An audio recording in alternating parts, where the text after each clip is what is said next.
We are live. Hello, boys and girls. Welcome to another episode of the Chrissie Mayr podcast. We are on iTunes, YouTube, Spotify, and SoundCloud. And if you're listening to us right now on iTunes, go ahead and leave us a 5-star review. I want to let you guys know about some stand-up dates that are coming up. October 16th. I can't believe the end of this week is going to be October already. This month is flying by. But I'm going to be back with Comedians of the Compound. We will be in Lakewood, New Jersey, October 16th at the Blue Claw Stadium. That's going to be me, Anthony Cumia, Aaron Berg, all the Compound Media people that you know and love. And then I'm headlining Morris Plains, New Jersey, November 6th. Tiff's Ale House, aka the Dojo of Comedy. Yeah, it seems to be now like I hate to say this, that New Jersey is becoming the new New York City for me in terms of not performing anywhere that that mandates a vaccine requirement. The dogs know when I start recording, they always come in and fuck my shit up. Yeah, this is a big week. But before we get into all that, a quick shout out to one of our new sponsors, Drom. We all know dating apps are terrible. They're superficial, face swiping apps, and then there are these quote unquote expert matching apps. Both usually waste your time. The solution is a values-based matching system. If you're conservative, things probably aren't going to work out with someone who's a total lefty. Same with religion, lifestyle, how to raise your children, and other core values. Sure, somebody could change to meet you where you are, but why not just meet somebody off the bat who aligns with your values? This is like very exciting. Like, I almost kind of wish I was single so I could get on this, but that's why I'm recommending it to you guys to get on it. It's video only for more human interactions. You can list your deal makers and deal breakers and all that. So go to Drom.Date/CMP, put that in your phone's browser, click the iOS or Google button to install, and use the invite code CMP to sign up. If you're already matched up, if you already found the love of your life, good for you. Tell your sad single friends. Tell your friends that haven't left their house for the last year and a half. They need to get on this, and tell your partner to tell their friends. That's Drom.Date/CMP. Designed to meet your perfect match. It's free to use, guys. It's like a win-win right here. And as always, cushydreams.com, Kushy dreams.com. Join the men and women who are sick of vapes and gummies and want to smoke their CBD. Check out cushydreams.com. They've got different indica sativa blends. So if you want to be a little bit more up or a little bit more down, Cushy Dreams has you covered there. They do tons of they post all their lab results so you can see that this stuff is truly high quality. You can get all the effects of CBD without getting high. So go to cushydreams.com and use promo code CMP to get 20% off plus free shipping. All right, guys, I'm feeling spunky today. I'm feeling very, very excitable. I'm so excited to have this guy back. I am genuinely such a huge fan of his, and he does really great work, makes really exciting, smart content, and he just has such an interesting, like, array of interests. So there's a lot to talk with him about. But you might know him as the host of For Canon's Sake, which is on his YouTube channel every day at 12 p.m. And you can also follow him at YoungRippa59. So excited to have him back on the program. Eric July, how are you? Doing great. I appreciate you, of course, having me back. This first of all, I want to let you know that I am talking to you now officially as a COVID survivor. I tested negative this Monday. I tested positive last Wednesday, the 22nd, and I knew that I was on the tail end of it, and was feeling really good. Went first thing on Monday morning, got that negative test. So yeah, now I've got these antibodies coursing through me. I might sell them like bathwater. I don't know. I don't know how I'm going to monetize this. Figure it out. There's all kinds of ways, but it's obviously it's great to hear that you are part of the 99% of people that generally survive this damn thing. And no, seriously though, that's certainly awesome. It was crazy because and like after my whatever positive test, I got a call from the contact tracing people. I found that like pretty annoying. They called me 4 times in a row. I was like, not interested. Like, I haven't been anywhere.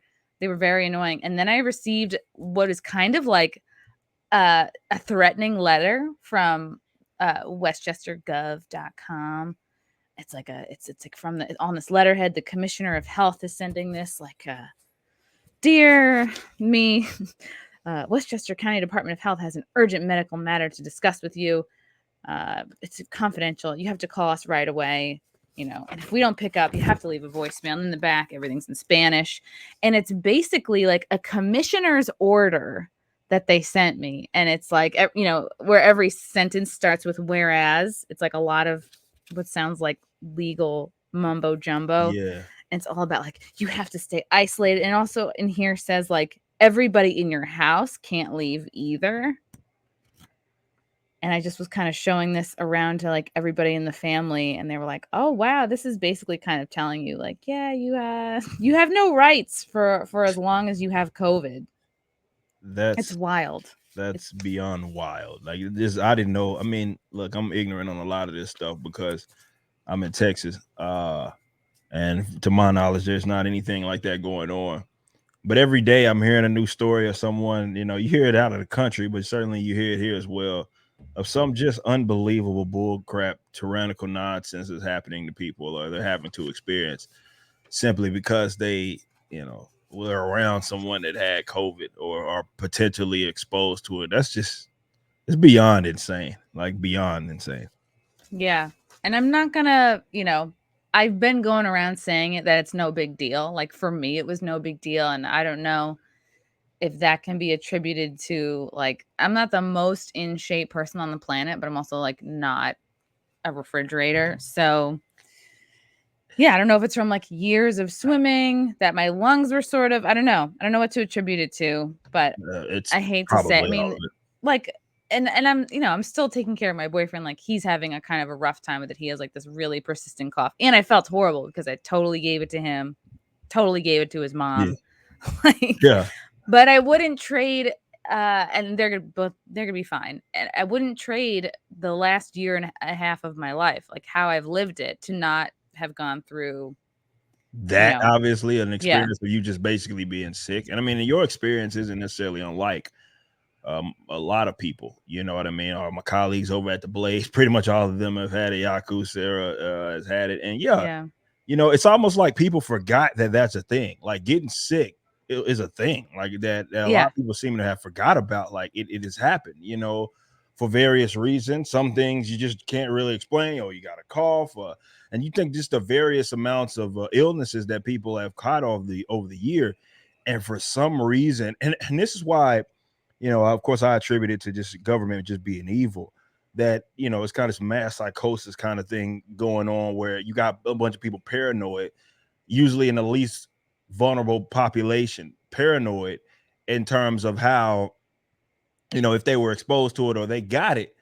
And, these, whether it be the media or government, they're attributing to them, I would argue, handling it worse because, they're stressing themselves out. And we accept that that's not good for your health, especially when you're not sick. I would argue that it, of course, is like, double. So the government and media figures, these pundits who have hyped this stuff up, have really led a lot of people to just being deranged and forgetting the fact that, human beings over the course of human history have gotten sick. And sometimes I used to get a stomach bug like every year. My mama attested it, like every year, that will put me out for like a couple of weeks. And some of which I've had to be hospitalized before. It was weird. I'm throwing up, vomiting and stuff like that. And, I'm not scared of this thing. It's simply not. And even if something happened, if I handle it rough, whatever, it is what it is. But like you're mentioning, like, it's not worth trading living, which is essentially what we're talking about, for not experiencing that. And even so, you still may end up experiencing it anyway, even if you go get your little jabs and take all your precautions anyway. Human beings just forgot that the immune system is what it is, and they have completely forgot that people get sick, dude. So you haven't had this yet? No, apparently, no, I haven't, unless I don't know. I'm on this kind of, if I can avoid being tested, I want to avoid it, mainly because I do think that's also attributing to a lot of the mass psychosis. Is mass sort of, we've never done this for anything in modern history where we're testing all the damn time. for everything. And I don't want to be attributing to someone's positive numbers or anything, but I have not myself have been sick at all, really, of anything, knock on wood, over the last year and a half, and really going on longer than that. I'm relatively healthy. I work out every single day, twice. And I feel good about my experience being a young man in an event that I do catch it. I've obviously been around a bunch of people that catches that have caught it. And I haven't got it yet, to my knowledge. And if I have, then I just don't know. So, I deal with it. We might have lost Chrissy, y'all. We lost. All right, now it's my show. All right, y'all. I was gonna take the show over. You're back. Oh man, I was gonna take it over. You can take it over. I was feeling good. I was about to take the show completely over. Oh my God. You're the second Texas person to tell me to have this idea of like, yeah, I don't want to contribute to the numbers, which I get. I really appreciate that. Like, kind of like, fuck you. Like, I wouldn't have even gotten tested if my boyfriend was like, I'm not feeling great. I think I'll go get tested, because he was about to go, like, it was last Wednesday, and he was going to have his son last weekend. So he was like, well, I have to go get tested because I can't go and pick him up, knowing I might have this. I was like, I'll fucking go too. Why? Sure. And then we're both positive. I was like, oh boy. Because now I'm realizing that the days leading up to that, I attributed all my symptoms to other stuff. I was like feeling lightheaded and brain foggy. I'm like, oh, I'm getting my period. I'm like, it's my chick brain, whatever. Mm-hmm. I had body aches. I was like, well, I worked out for the first time in a long time. I'm sure it's that. And being sick is so annoying to me that I'd rather just like power through it than like loaf. And because I feel like for me, I don't know, if I'm in like the sick mindset, like that's just, I feel like it's a waste of time. And I don't know. I think it's annoying. And that's why I'm throwing like, and now I have this negative test. Like I went and got tested Monday. Like now I hope everybody sees and hears about this now. Like you guys that are all obsessed with, but I'm sure they don't count. And that's the thing, is like, they're not gratified. I don't know. They're not really giving much credence to the millions of people who have survived this thing and have the antibodies. Like, and it's just all the arguments are kind of crumbling underneath them. It's like, but everyone at this point knows that if you're vaccinated, you can still get it and spread it. So like, why are we pushing it just as hard as before when we didn't know this? Yeah, and it's illogical. I mean, I've obviously been on several rants today thinking about this, because the more you sit and think about it, and I know a lot of people have accepted this as kind of the new normal, but the more you think about it, you're like, this doesn't make sense.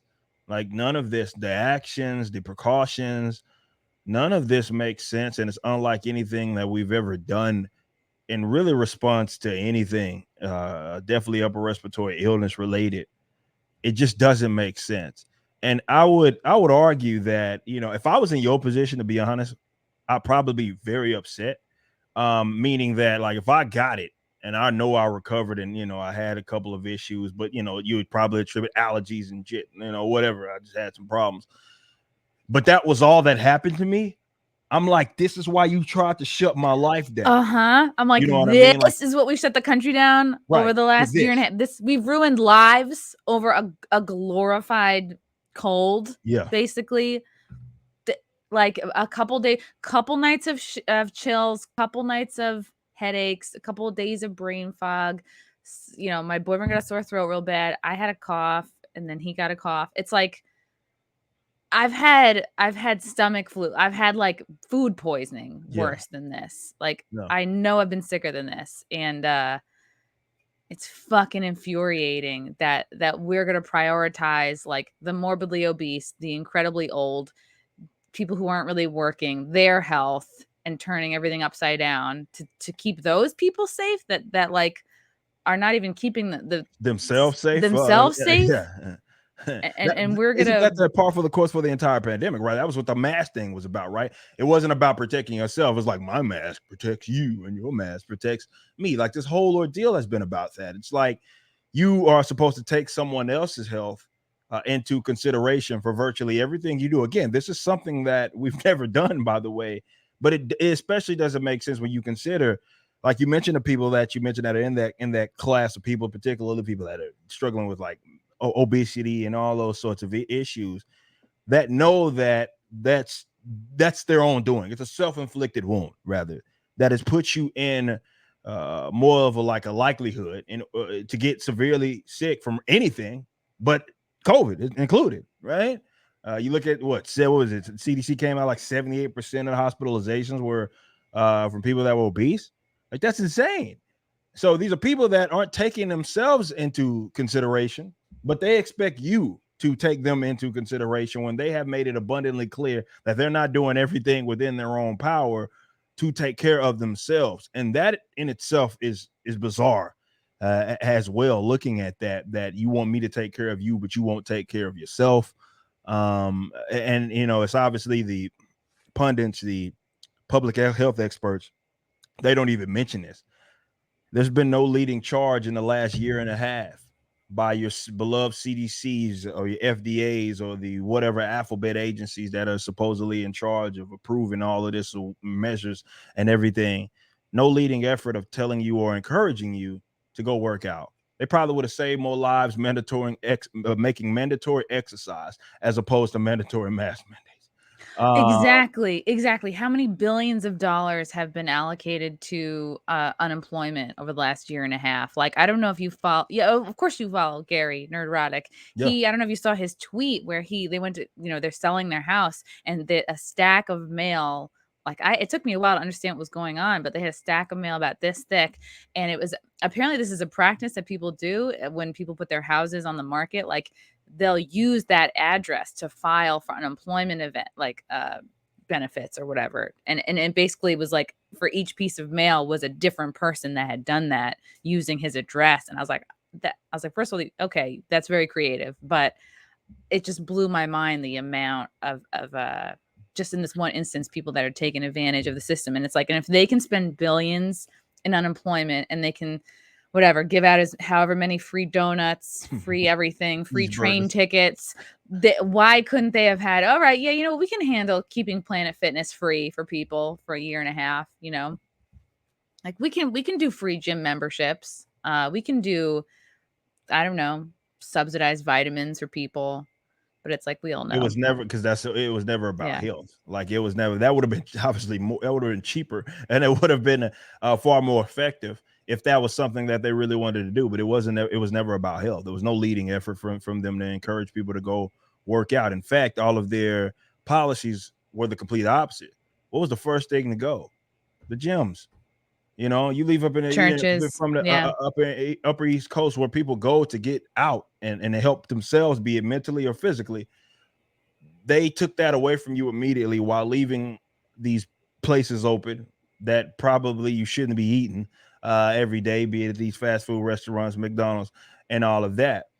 So this was never about health, and it's still not about health. And like I've said, some people have come around to this, and I'm not going to fault anybody for being duped, I guess. But I will fault people for seeing all of this play out in a year and a half. I think I've given these people ample time to figure this out. And people still basically begging for their own oppression, which impacts me, unfortunately. Now I got a problem with you. This is just insane. This last year and a half, I mean, nobody could have predicted what would happen. And I ain't talking about the virus. I'm talking about the response to it. They took advantage of us because I remember exactly how I felt when I heard you get 2 weeks to go home. I felt like a little kid getting 2 weeks worth of snow days. I felt like, because I don't know if it's a New York City work culture or just American work culture. It's like all of us, like I get sick, big deal. I'm still going to work. Like every day job I've ever had the last 15 years, like I've gone sick. You know what I mean? Like I fill myself up with drugs or whatever, but it's like, it's almost like you get no sympathy. It's like, sure, you get sick days, but like you're not actually going to use them because you have to like crush it at your job and show up no matter what. It's like this hustle mentality, right? So it's like we all like, have lived our adult working lives with this expectation, and now we're basically given like, yeah, you have to go. It felt like a 2-week snow day. You have to go home. And a lot of us were like, yay, oh my God, a break. We haven't had a break in forever. Some people never take vacation days or fully like let themselves relax. So I think we were up, the American people were at a point where that was so good to hear. Like, wow, we all like get a freebie. Okay. And that's how they suckered us all in. That's And all it takes. It's like yeah. lulling people. And I was trying to early on. I like if you think this ended after 15 days, you crazy. Because it ain't ending. Like ain't no such thing as no temporary government program, you know. And also just so many people had a lot to gain. And maybe they didn't see it initially, but they knew is once it started seeing kind of the culture change and the shift, a lot of people came in and they were like, so you mean to tell me if we do this, we could make this happen, this happen, this happen, and this happen. That's from the pharmaceutical companies on down. And this is why it continues to go on, because they have too much to gain. Like the fact that we were talking about this on Blaze today. I forget which you're like a regular there. Are you considered like a contributor there now? Yeah, that's awesome. Yeah, I'm a regular there now, like more of a contributor, in a contributor role, to be the contrarian. Now, I don't want to say I'd be the contrarian libertarian, because nobody has ever. It has a nice ring to it. Yeah, it does, right? But nobody has ever, since I've been there, like don't say something like that. Glenn or anybody, obviously going to go and I'm going to brag on Republicans time to time. It's an inevitable thing. But seriously, like looking kind of at the landscape of this and seeing like guys like the Pfizer CEO talking about this as if there's no conflict of interest. I guess all these pharmaceutical companies that people once hated are so suddenly just awesome, great people, because they're interviewing him. Like everybody should be listening to him. And also he's speaking, of course, oh yeah, we can return to some sort of normalcy, but yeah, you guys are going to be required to basically get a booster. We're going to be taking these yearly sort of vaccines. Now, of course, that does not, he's the CEO of Pfizer, bro. That does nothing but benefit him and his bottom line. There's a conflict of interest there.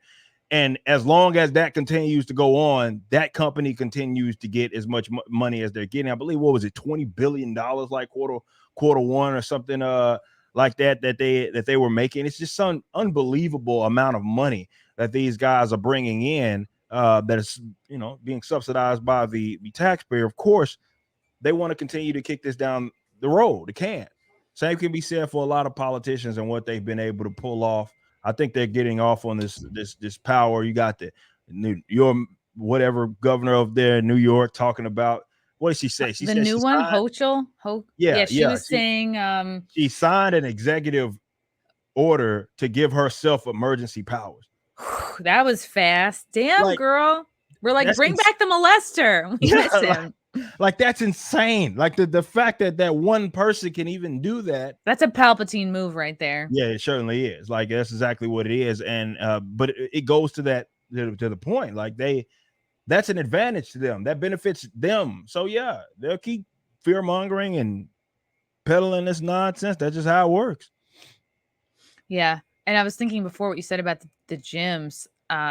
I never lived in Manhattan. Like, it was close a couple times. Lived in Brooklyn, lived in Queens. Like, so I'm familiar with that, like, New York City, like, living lifestyle. Like, you tell yourself, all right, I'm living in New York City because the city has so much to offer. And maybe you live in a small, shitty apartment, but you justify it to yourself because you're like, maybe you belong to an Equinox or a really nice gym, and you end up spending like a couple hours there every day because, right, you go, you work out, you shower, you like fully get ready for the day. You spend like, maybe you go to classes, talk to friends there or whatever, like juice bar. It's like, it is really part of your living situation.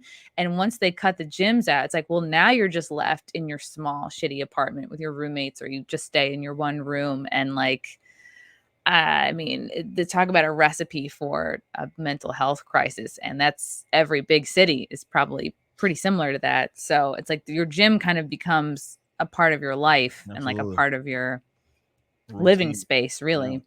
Most definitely. I mean, it's, and that I don't think it's not a coincidence that we've seen sort of the rise in a lot of mental health related issues since the start of the pandemic. Now, the people that are like pro lockdown or pro shutdown, pro all these measures and stuff, they'll never take responsibility for that. They expect every person that is against, let's say, even a vaccine mandate or passport or whatever it is, they expect you to rather they attribute every death that has ever happened to the you, right? Every death that happens in Florida is DeSantis' fault, right? Or the Republicans or MAGA hat wearing, whatever. But deaths associated with depression, suicide, hospitalizations in that regards, you'll never see them take responsibility for that, though it's their policies and how that impacted that individual that caused all that. That there's a direct cause of exactly that. They'll never take responsibility for it. And this is the type of people that you're dealing with, folks that think they inherit the moral high ground and everything that they can do, no matter how disastrous, no matter the side effects, no matter what may come of this situation, because they think they're doing it with this bleeding heart, then it's okay.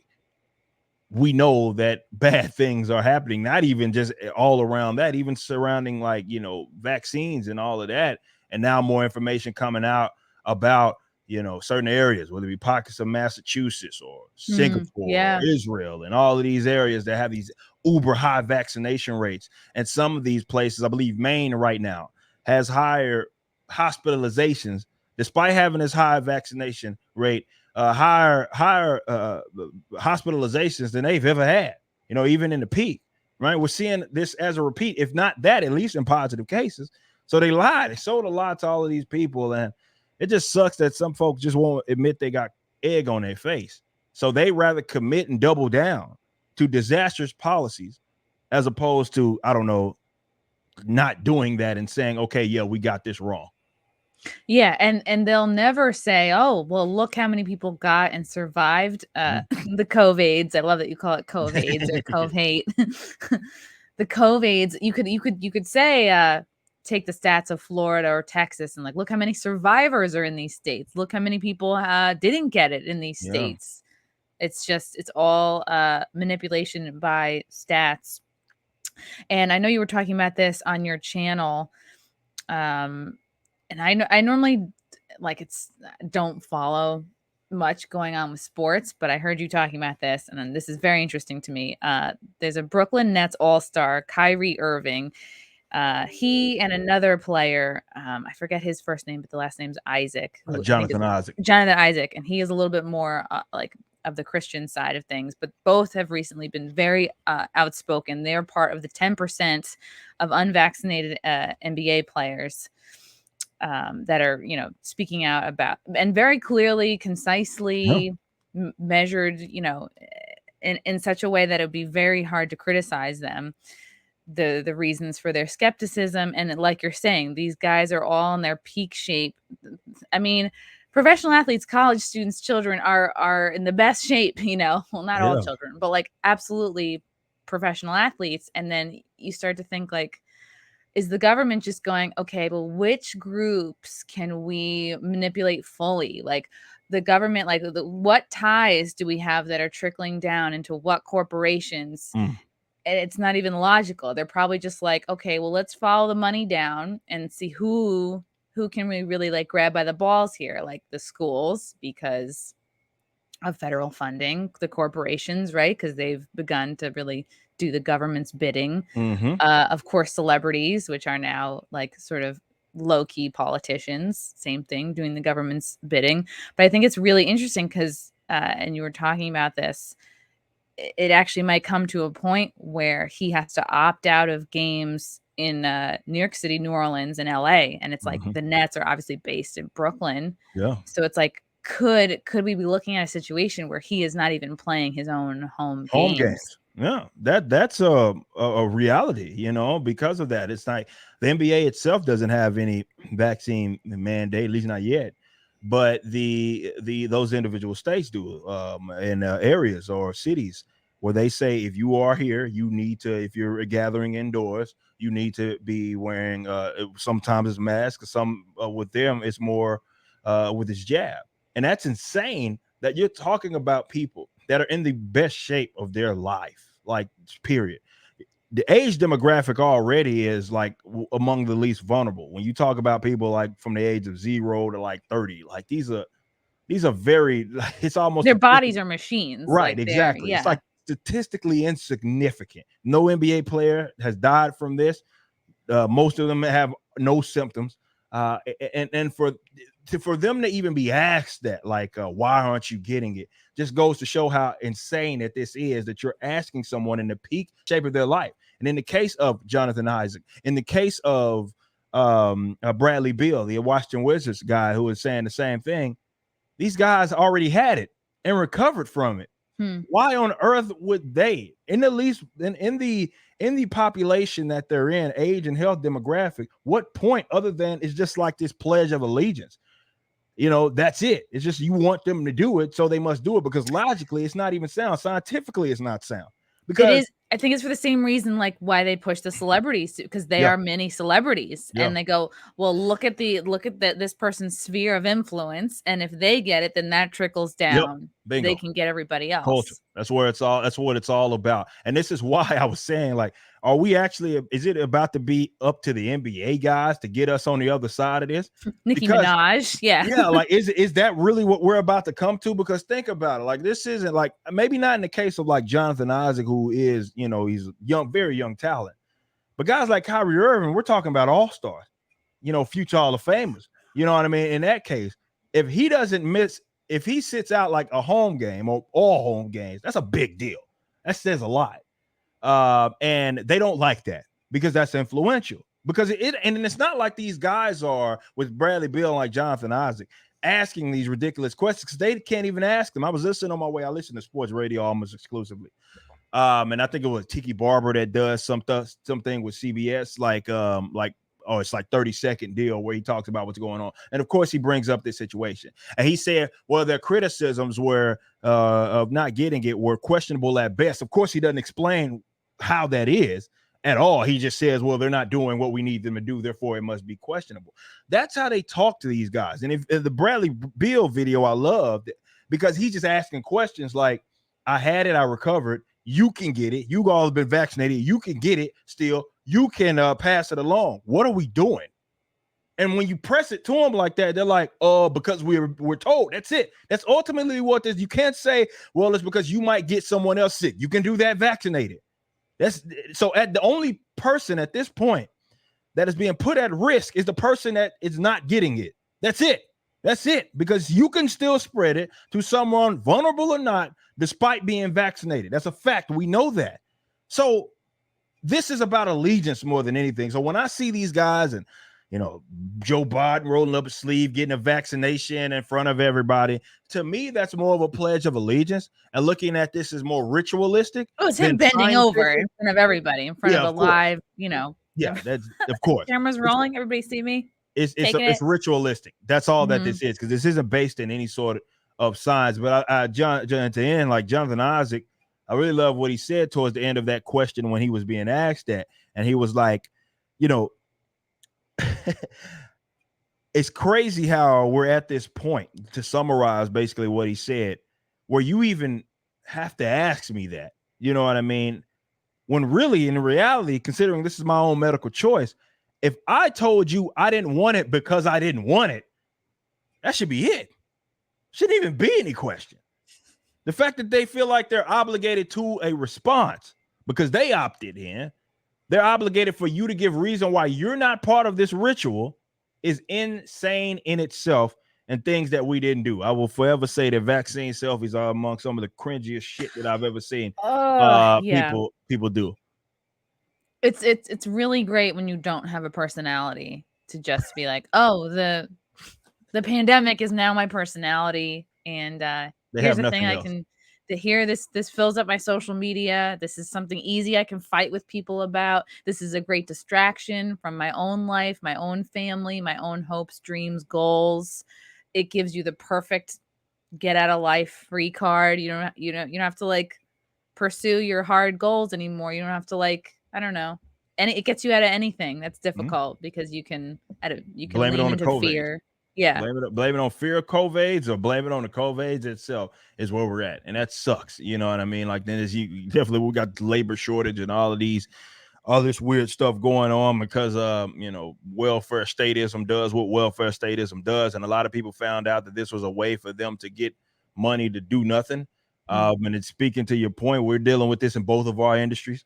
in entertainment and art and all of that, and culture, subculture related stuff, where people are using this as a means to make themselves look good, look like good people. I've always said, like, activism really in any way, shape, or form is something that a lot of people seek that have nothing.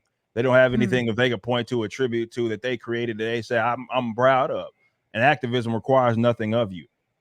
This is why a lot of them latched onto this pandemic. It makes them look like good people despite doing nothing.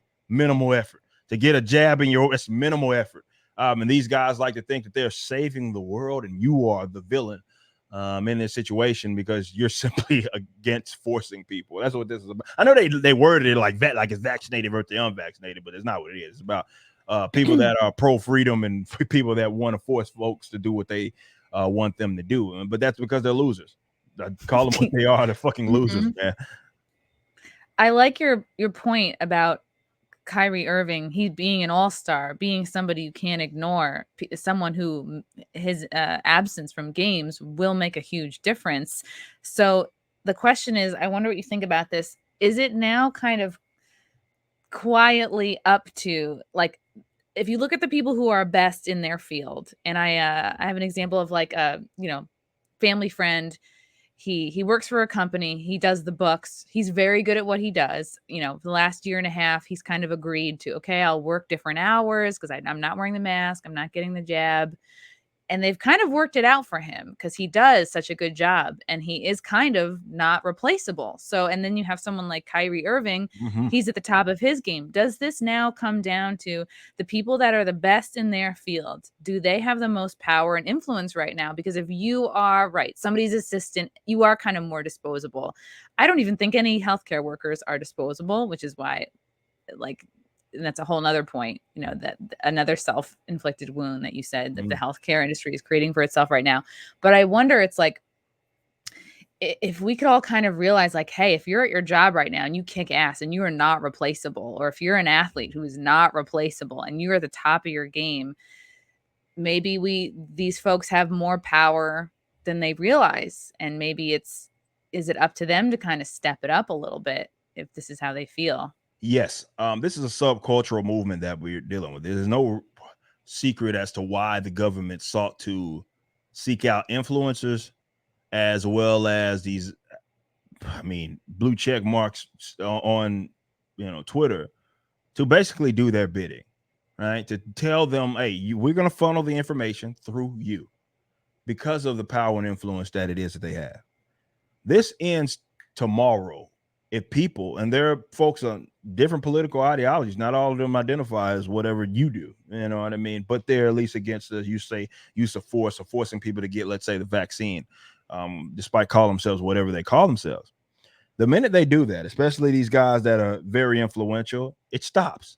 It simply does, right? But they're banking on people being coerced, and unfortunately, it's successfully happened to a lot of people, and being threatened with that they won't do it. But if you kick ass, if you're at the top of the game, I always, and not gonna name names, but they know they are these artists that email me or message me or text me or whatever, that are in my space, that are in the metalcore and the hardcore, saying like, hey man, I agree with you. And I say, don't tell me that shit. That does me no good. Yeah, you don't need an ego boost. I don't need that. That does me no good. How about you go tell your audience that shit instead of hiding because you are afraid of what will happen? Maybe you'll get ostracized or something like that. So telling me that you secretly agree with me does us no good. It doesn't stop what's happening. You're in a position of power and influence. How about you get out there and tell these folks how you feel?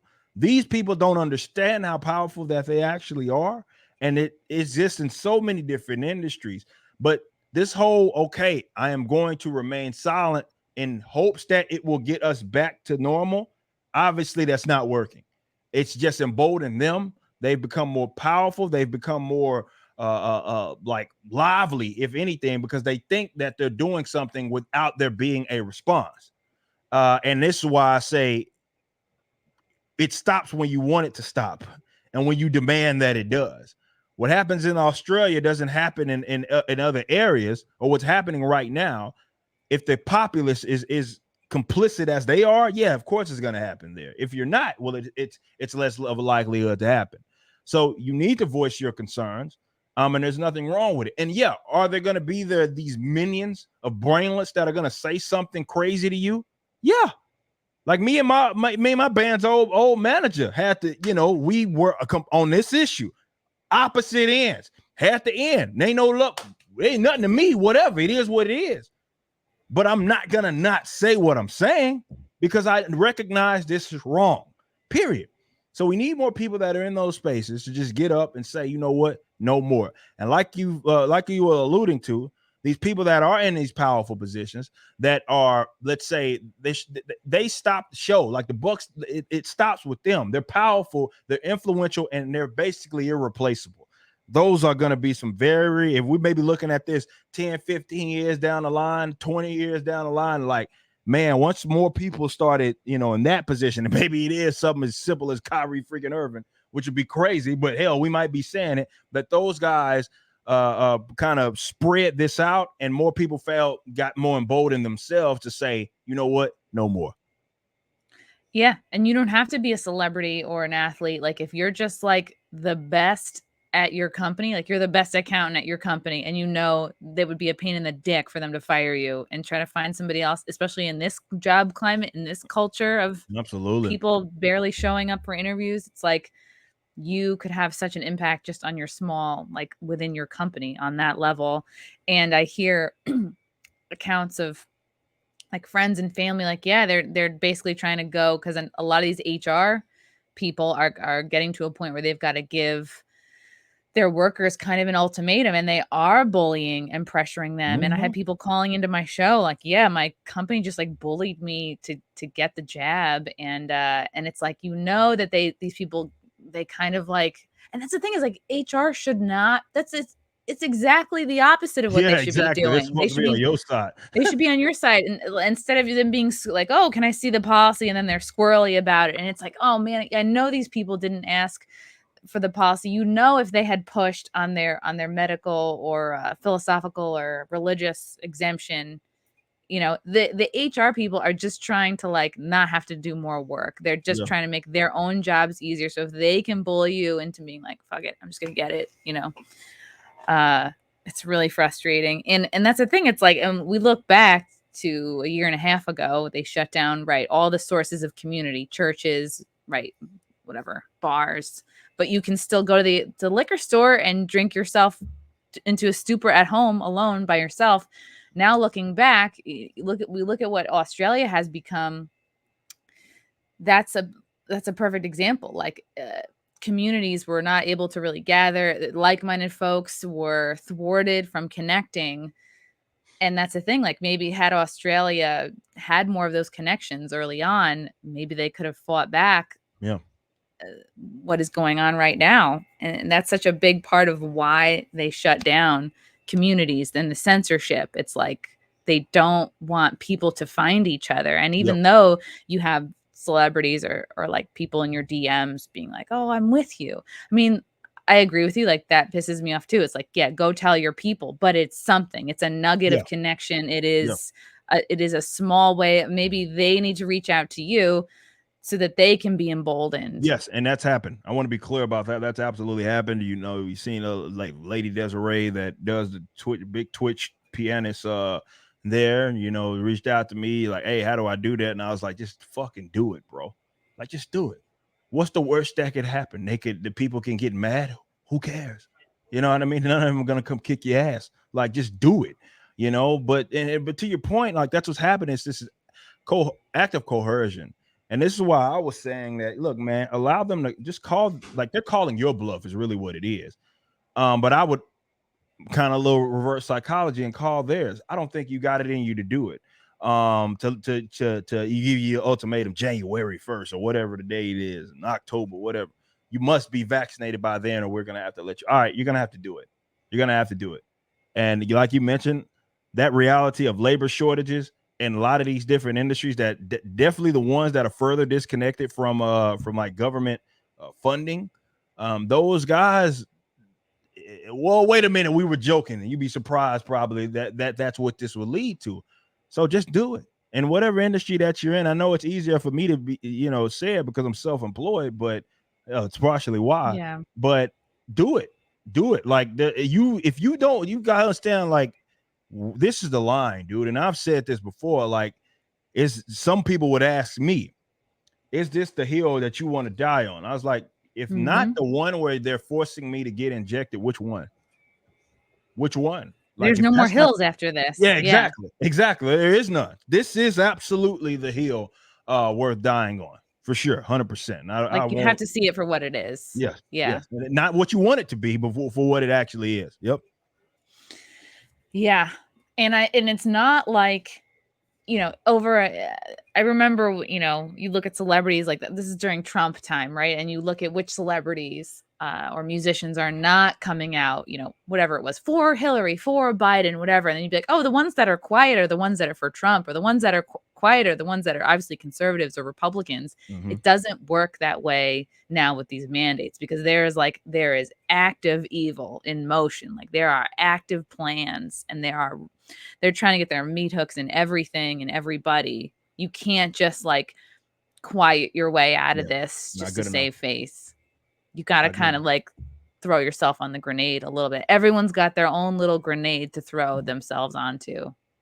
100%. Like, it's not good enough. You thought that it would. A lot of people did. They knew it was wrong, but they thought it was all right. It's only going to be a temporary thing. You're seeing how disastrous this continues. We're to the point to where we're talking vaccine passports, right? 15 days to slow the spread real quick, turned into forced jabs, right?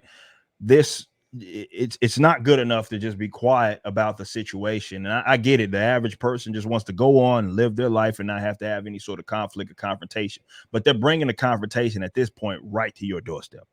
And they're not going to stop unless you demand that they do so. So yeah, remaining quiet, not saying anything for the sake of just moving on and getting on with your life, as much as we want to do that, that's just simply not good enough. It's not. It's like the American people are like the drunk, sleepy college girl, and the government is like the horny college guy that's like really wants to put it in your butt. Like, you can't just pretend to fall asleep and hope he'll go away. You can't just be like, no, I don't want to, because he's gonna try. Yeah. He's a horny college boy. He is gonna try to put it in your butt. Maybe this is just my own experience. You can't just lay there. You have to actively say no. Yeah, you got to get him off you, man. You got to get him off you, man. You have to get up and go to a different room. You got to get yourself home. Yes. And you got to survive. That's what you have to do. But yeah, you can't. You can't. And I talked about this today on Blaze. Like, often a lot of regular people, especially conservatives or libertarians, they do this. They have this the worst, where they try to project their own set of morals and ethics onto their enemy, and that shit's gonna get you killed. I get it. You might want to go about your life. Your enemy does not want you to do that, and you have to come to that realization and act accordingly. Because pretending like, okay, well, I want it to stop, therefore they will, if I just go along with it, stop, is asinine. That's wishful thinking. And I would argue you're being a useful idiot to their own cause, because they depend on you acting as such. You cannot place your own set of ethics and morals onto people that want you dead. Simply, you cannot do that. That is a recipe for disaster, and you're going to get yourself killed over it. Yeah, they want to get inside the most private aspects of your life and make it public. Like the passports, I think obviously they're going right now in China. They're so Chinese. Like, you scan a thing, it's where you work, it's everybody in your family, it's all your medical, it's like everything is just boop, and it's like they're just into it like it's a game. Like, you just gotta get into a cab, boop, get into a restaurant, boop. It's like you're racking up points. It's like it's a game. It's like you could very much see how the people with no personality who just get off on obeying, they not want nothing more to do with their lives other than just, get points from whoever.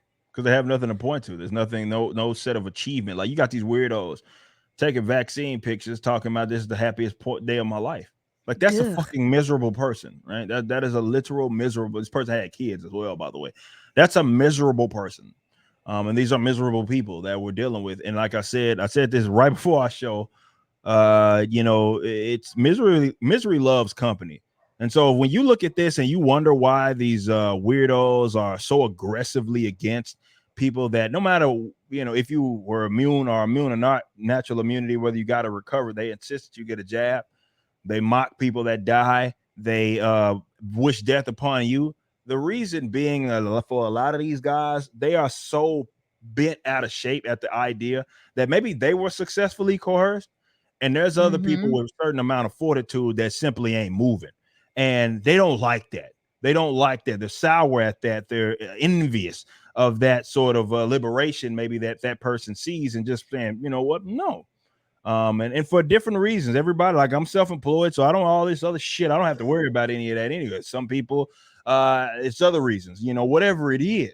But they don't like the fact that you're not showing that you're down with the cause. You're not participating in the ritual. You're not part of the cult. And they didn't have that fortitude like you did. Like, because a lot of, despite all you being in this industry, you already know, being the kind of entertainment, everywhere, every which way, it's like a bunch of weirdos insisting that you join the ritual. So it's not an easy thing to say, know what? No, yeah, this may cost me some set of opportunities, but you know what? No, it's just not. It's not going to happen. A lot of these weirdos are upset with people that have that sort of fortitude because they didn't. And this is why they grasp on to anything, whether it be taking a picture with the stupid jab or video or whatever, to try to present themselves as if they have, they're proud of something. They have their own, like, moral, illegitimately claimed sort of moral high ground. That's why they hate you.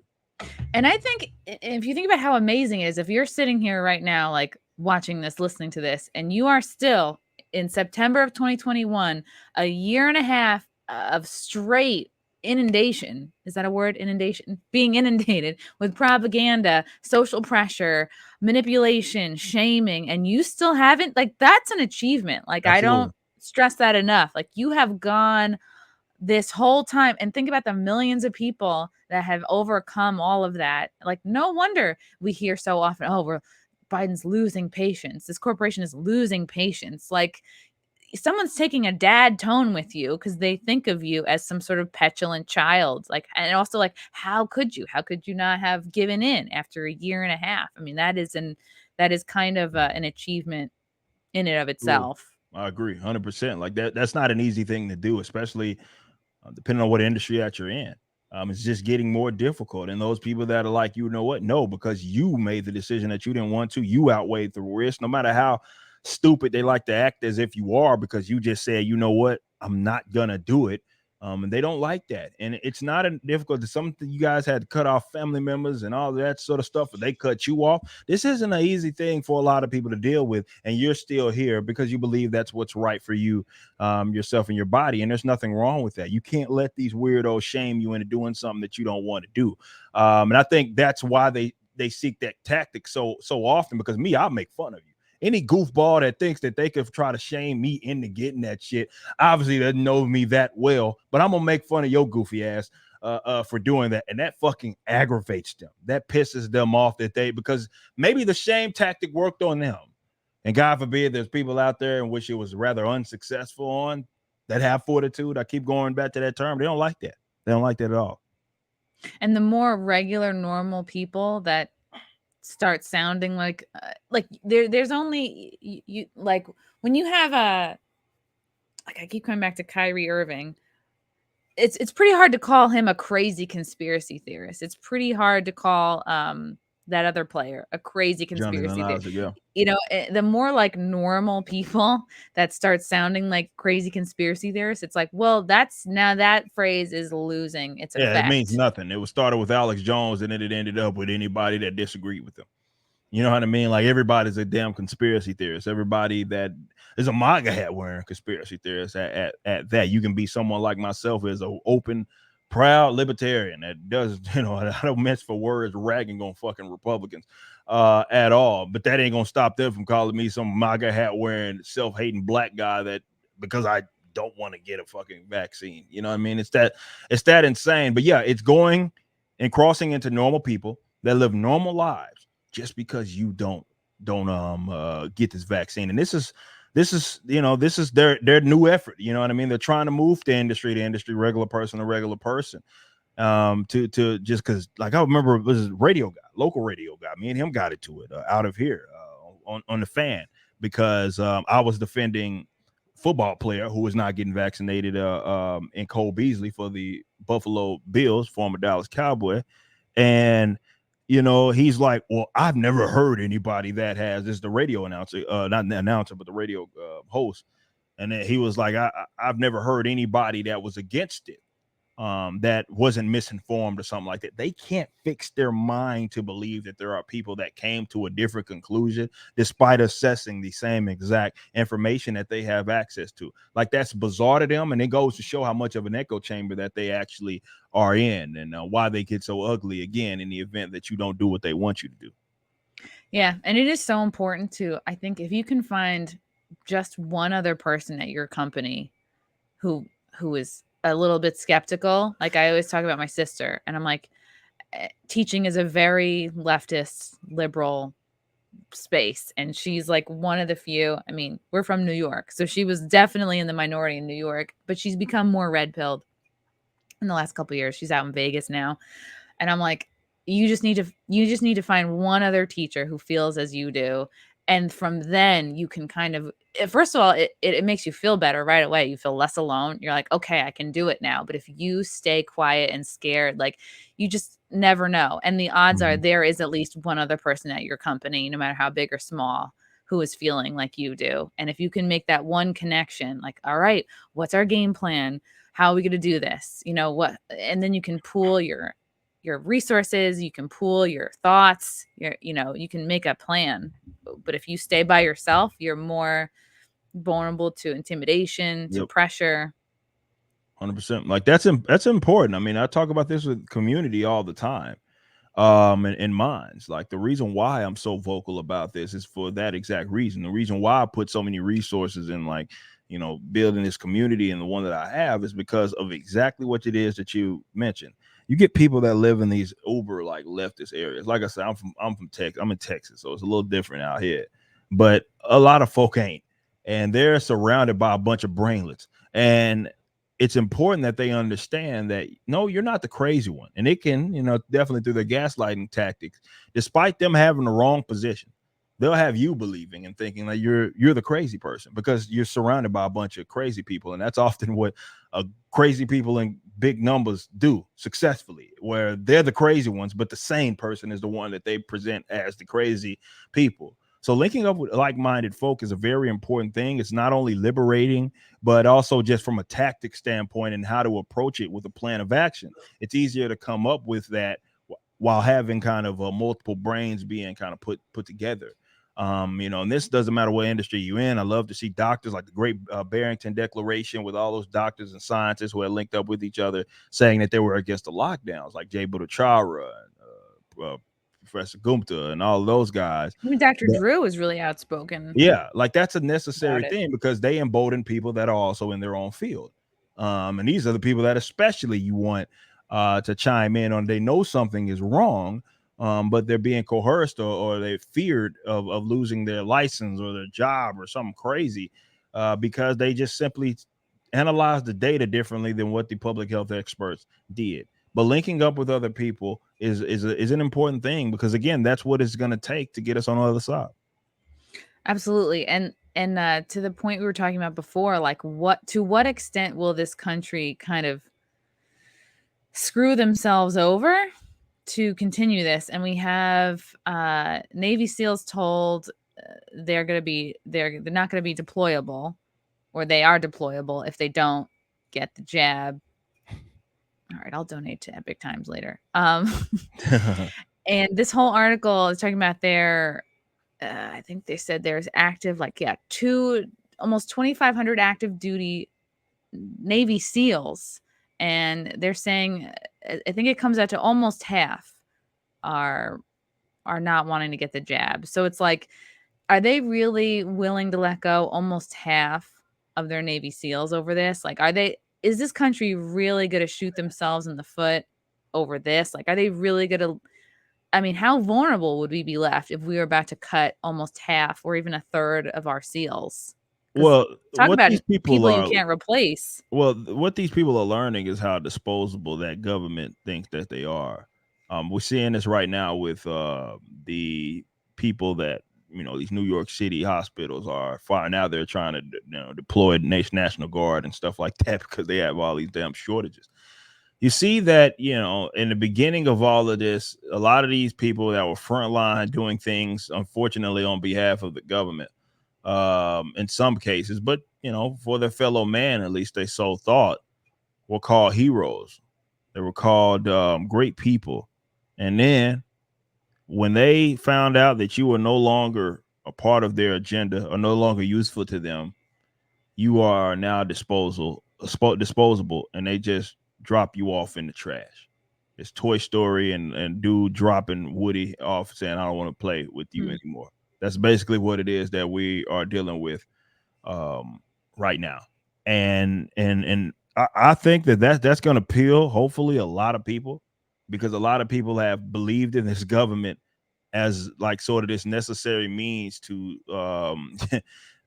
do great things through, right? Because how that's their job, is so they say. But you realize, and a lot of folks realize, just in this year and a half, how disposable you actually are in any event that you don't fit within the grand scheme of what it is that they want. There's military folk. There's again folk within the medical community that are having to face this harsh reality. I hate for them to have to find out this way that their government thinks they hates them. You're only useful to them when you're useful to them, so they hate you ultimately. And I hate for it to happen like this, but that's just the reality. Yeah, and you can't nice your way out of this. You can't quiet your way out of this because it's like, look how they're speaking to you. Look how they're treating you. Especially, what was this? It's gonna be like 100,000 healthcare workers in New York alone not willing to get the jab. What does that tell you? And it's exactly what you're saying. It's like you have to look at what's coming at you, and then when you realize, like, well, I'm not being treated with respect. Mm-hmm. People who feel as I do, we're not being treated as equals. So then it's almost like you need to step up your reaction. Like if you're someone who doesn't like conflict, and I feel for these people because like this is like just about everyone in my family is avoids confrontation, doesn't want to be in the spotlight. I'm the weird one. Like I had the most daddy issues, which culminated into a stand-up comedy career. But it's like so I understand, and I feel for people that like it's not in my nature to be combative, to like go up against my HR person, to hold strong, right? And be like, fuck you, I'm not doing it. But look at how you're being treated, and you have to realize that it calls for a different response that is going to be out of a lot of people's comfort zones. Yeah, I mean, that's the reality. It sucks. Most people aren't that confrontational. I mean, that's why it was easy for me. I'm confrontational as fuck, so it wasn't nothing for me. But not everybody's me, and I recognize that. But you're right. Like analogy that I use, I usually use this when talking about like conservatives and libertarians trying to again project their their own set of morals and ethics and principles on their enemy. It's the equivalent to a boxer going into a boxing match, knowing that the other fighter has weighted their gloves, they bought off the ref, and they bought off the judges. So these guys have said, I will lie, cheat, and steal to do whatever it is that I need to do. And then you go into that fight trying to fight that person with integrity and honesty and all of that sort of thing. That's going to get you beat. I mean, the recent game that kind of explored this same idea, Ghost of Tsushima, where you had the main character's uncle who's all like, no, we don't do like they do. The Mongols do all of that stuff. And he's like, Jin's like, no, dude, we're going to end up losing this fucking war effort in the event that we don't do this. I'm trying to win. You're trying to fight head up with an enemy that won't do that. Like that's what we're dealing with right now. And yeah, you have to ramp it up because they're ramping it up. Like they are ramping it up. They're not treating you with dignity. They're not treating you with respect. They demean, they lie, they cheat, they do all of that sort of stuff. So now you have to act accordingly in response to that in order to survive. That's just the reality. And a lot of people don't want to have to deal with that because like you mentioned, that comes with its set of conflict, and a lot of people aren't used to that. But like I say, if there's a hill worth it being used, that kind of deploying that idea, well, yeah, I mean, why not now? Why not at the part where they want to, I don't know, inject you with an experimental vaccine that you don't want to take? I think that's the hill worth dying on. I do. This is the thing that's worth you going out of your comfort zone. Absolutely. 100%. Because if you could look back to the beginning of this, there's no way any of us would have guessed we would have gotten to the place where we are now. And I think, I don't know, I believe in God. I feel like God is on our side. Yeah. I feel, sometimes I go into it. Everything happens for a reason. Everyone's got to hit their freedom rock bottom. Everyone's got to hit their moment of, oh, fuck. Like, all right. And that's the thing, is like, you don't want to tell people, well, let them fire you. Don't make any money. Everyone's got to take care of their family. Everyone's got to make money. It's like you take the L's where you have to, but also know like when it's time, and it's time, right? 100%. There's no more hills after this. No, this is the one. If you let them get away with this one and be a success, there ain't no turning around from this. You know what I mean? This is one of those pockets of history. Absolutely. No, this is, you wonder why you read these stories, these are human atrocities that have happened in modern era, and you say, how could that have, oh man, I would have never did that. How Free could that donuts. That's how. Yeah, exactly. This is how it happens. And a lot of people being complicit or being complacent, to be more direct about this, is why this continues to happen. It just can't happen. No, people got to step out of their comfort zone. They really do. And the fact that it's gotten to this level shows just how many people I think are not on board with this. Like, I don't think the government had ever planned like, all right, well, let's get to a place where we can actually keep people from working. I don't think that was their plan. I think their plan was like, well, social pressure, shaming, freebies, that should be enough, and propaganda. So the fact that they've got to take it to everybody's individual job, I think, is a sign that, like, I think it's a good sign. It's a positive, even though it fucking sucks. Which makes me think, like, is this being pushed so hard because they're trying to eliminate the control group? Because if there is, first it was what, 50% of people have to get the jab, then it was 70%. Then Biden the other day said, oh, it's got to be 95%. Makes you wonder, like, if they can get as few unvaxxed people as possible, well, then the control group is eliminated, and most people, right, then you can attribute things that possibly go wrong in the next couple of years to something other than. Yeah, you get to shift it. And I think we were talking about that on Blaze, talking about, like, because they're discovering in certain areas. I think Ireland doctor was talking about these rays of it's obviously a lot of medical mumbo jumbo to a lot of people, but basically how the vaccine in itself, in being an mRNA, is basically rewiring your immune system to react different, so they can inject that obviously in you, so it could be rather successful in what it is that they're attempting to do, because again, it has to fight off your natural immune system in the first place. So what they think that this is doing is that there are certain cells or whatever that fight off cancers and other it's the T cells or something. I was reading this too, that like it kind of fucks over your the T, whatever the cells are, the T cells, whatever the cells are that come out and fight cancer, it like devastates those. Exactly. So we may be looking at this down the road, and maybe it's important for us to be a part of this control group to see that, because like I said, I don't want any of that crazy shit to happen to someone.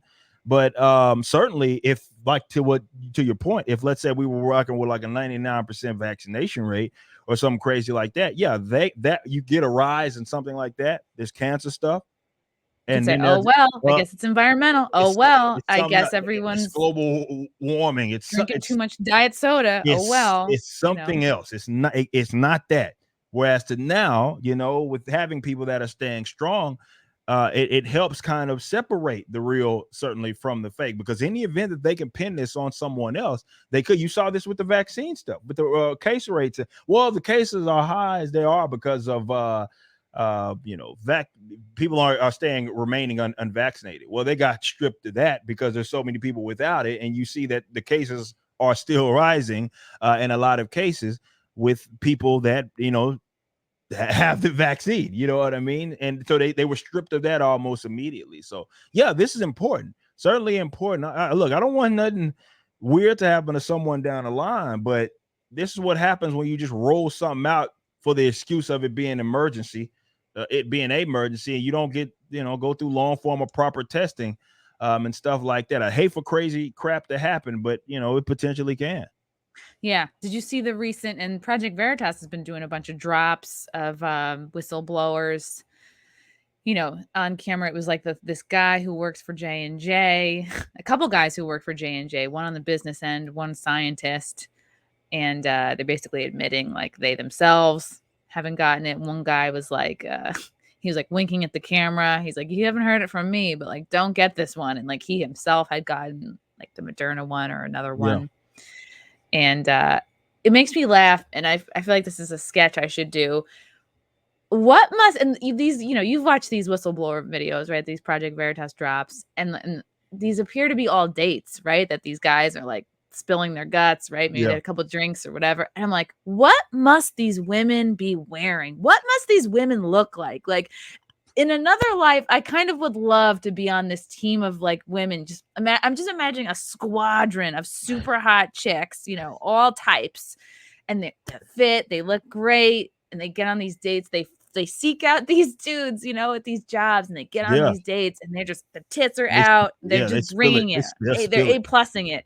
Just give them a couple whiskeys, you know what I mean? And this asking all the right questions. Like, that's so interesting. Why do you think they push it so hard? And then they're like sucking on their glass, and they're just fucking putting their hands in their mouth. I don't know. They're just touching themselves. And I'm like, I love these whistleblower videos. I love seeing people spill their guts, but like I need to see what these women look like, because they're doing the most right now. Yeah, these dudes go on these dates, man, and they'll spill it all, man, and they'll tell on themselves to say things that they won't necessarily. Maybe they do say it behind closed doors, and they'll spread it all. And these are people that are within these medical communities that have that are in positions of power. They know, man.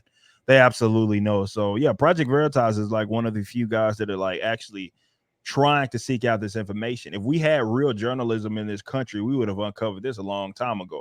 Every now and then you'll get like Fox out of Orlando, Florida or something, go look up why these, I don't know if you remember, they were looking up why some of these cases were high, or rather with the case drop, there was like 100% positivity rated in terms of like all the deaths that were dumped that day were all COVID, which doesn't make any sort of sense.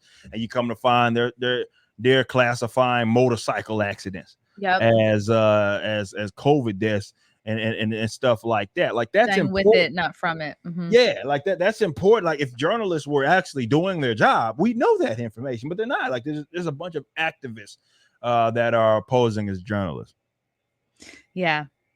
We gotta give these women an award or something. For sure. Absolutely. Let's see. Did I go through all my things here? I want to get to a couple of these super chats before they scroll away from me forever. WD40 for 5. Rippa the goat, hands down. Glad to see him here. F them roads. What does that mean? I've seen a lot of people in the comments saying, ask him about the roads. Because I went on this rant a long time ago talking about, because people use the nonsense to claim that they say something against libertarianism, and the first thing they point is like, who built the roads, when you say government should. So I did this long rant and I said fuck the roads, basically. And that's what came of that. Because you're more anarcho. Yeah, I'm an anarcho-capitalist. Yeah. Fuck the roads. We don't need roads. From a Cordomore from 10, abolish all the government. Yep, that's a line from a song.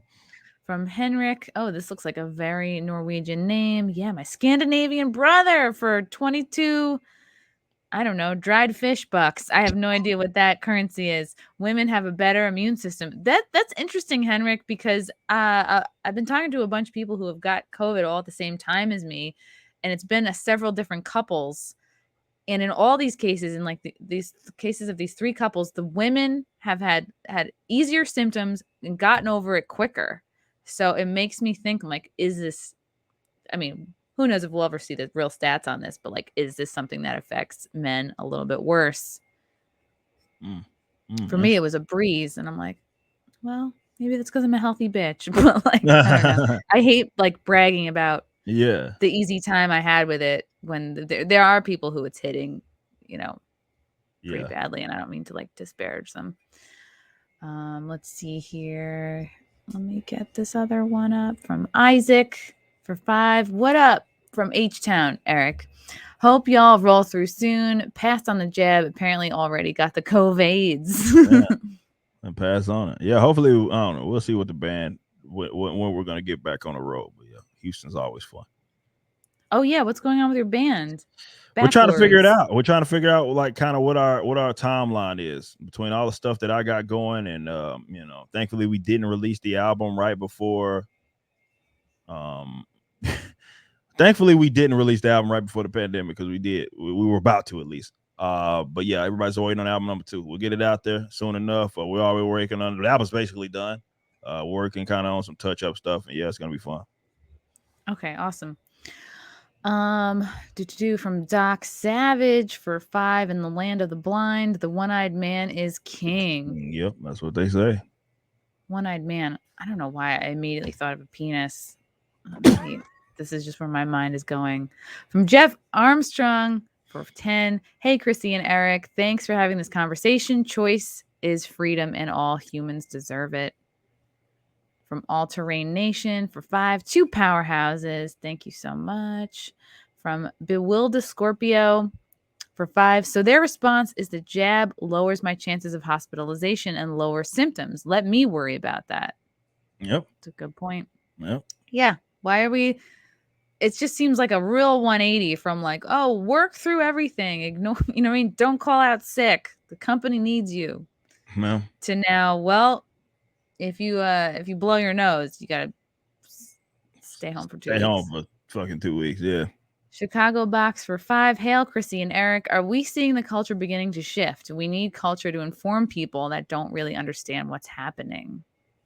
I don't know if we're seeing a shift, but it's necessary. But a lot of people are starting to reach their breaking point. I think that's what's happening. Definitely once it starts landing on more people's doorstep. I think more than anything. I think it's what happened with like the basketball situation and all of that. Like once it starts getting to your door, you're like closer to home. It's like, wait a minute, something's not right.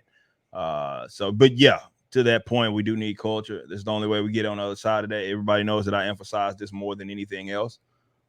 This is why I use my platform given to me by things that have nothing to do with fucking politics, to get this message out there. Because yeah, it's granted me some sort of influence in that space. And we need it. We absolutely need that. Like I say, politics is on the downstream. You change the culture, the politics change by default. It ain't the other way around. Yeah, and I feel like, all right, I'm not gonna stop what I'm doing. I'm gonna keep singing this song. Like, I don't care if people are tired of hearing it. It's like, because if you reach one more person every day, it's worth it. Absolutely. Planting seeds is what it's about. Planting, we're spreading our seed, Eric. Yes, that's exactly what we're doing. From Benny Canuck for 5 CAD dollars. Is that Canadian? That's Canadian. CAD bucks. Maple bucks. Great guy. Terrible t-shirt. What t-shirt are you wearing? Bitch. Dallas Stars 1999, motherfuckers. Yeah, Benny. great t-shirt. I know it's been a long time since goddamn we've returned to fucking Stanley Cup, but yeah, you know it. Henrik for 22 dried fish bucks. Women have a better immune system. I think I said that already. Yeah. Let's see, from Demanji. I wish the convo on natural immunity was happening more often. Yeah. Okay, well, that was from yesterday, but I forgot to read it. So here we go. Someone gave a super chat. Oh, Wolverine. This is actually from yesterday. I forgot. 2020 in Djibouti, Horn of Africa. Nobody ever got the coof while I was ever there. It made no sense. Anti-malaria daily pills kept us good, I believe. Nobody wants to talk about why Africa is a cold spot. What? Yeah. What's going on in Africa? They got a lot of fresh air and vitamin D. No, they don't want to talk about it. The place that has less resources in terms of economic situation. That's the one place that you would think if it was as what it was, they should have been destroyed.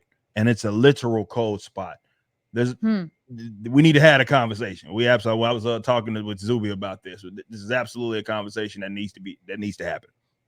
Why is Africa a cold spot? It's gonna make people uncomfortable, but we need to talk about why the hell Africa and figure that out. Why Africa is a cold spot? Why it's almost non-existent in Africa. Yeah, at the very beginning of the pandemic, like March 2020, I was hearing all about how certain countries in Africa and India were basically like rejecting Gates's vaccines in general, because of various, side effects that may or may not include, problems with conceiving, other things that we know YouTube doesn't like us to talk about. Yeah. Morgan Dossett for 5. My grandmother in her 90s, who recently had a stroke, just got over the virus. We were worried, but she's doing fine. Oh, that's good to hear. Absolutely. And then I got a couple of comments from Rockfin. Fuck Klaus Schwab. That chicken neck moron needs to get got. Love y'all. From any word, where's the best place for a city dude to move to Texas? Well, that's tough. For a city dude, I mean, you can get on it if you're that's if you like that lifestyle.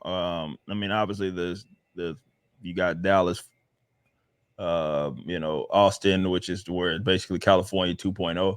As far as I'm concerned, Houston, all those big cities that are here, but there's a lot of decent cities like, you go even a little further west, like of Dallas and Fort Worth, that aren't filled with a bunch of deranged people. Me, I live on the outskirts, you know what I mean, of the DFW Metroplex, and I'm from Dallas. I'm from the city of Dallas, Texas.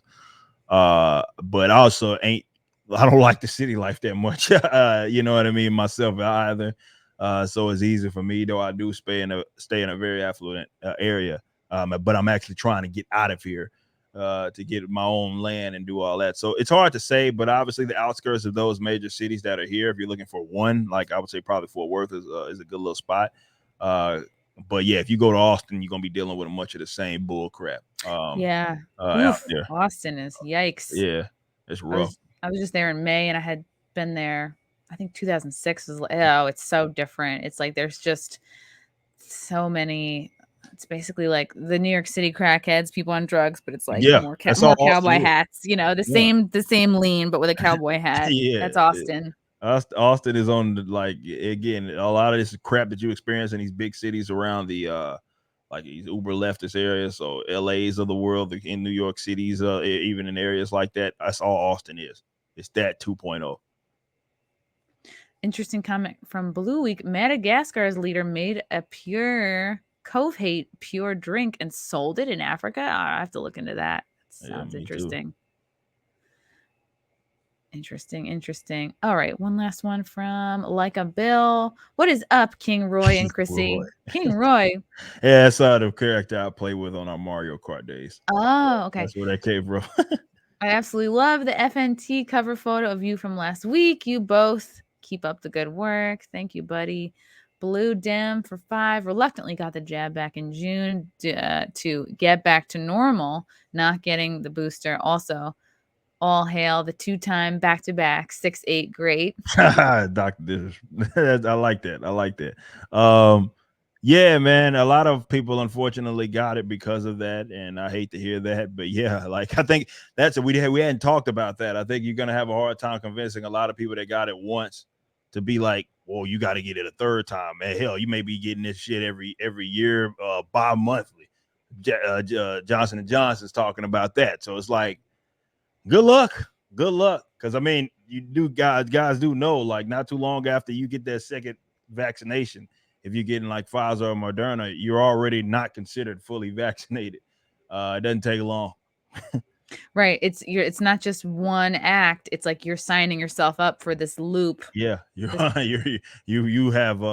subscribed is more so what it is. Yeah, you're subscribed. Yeah, you can't unsubscribe from that email list. Not at all.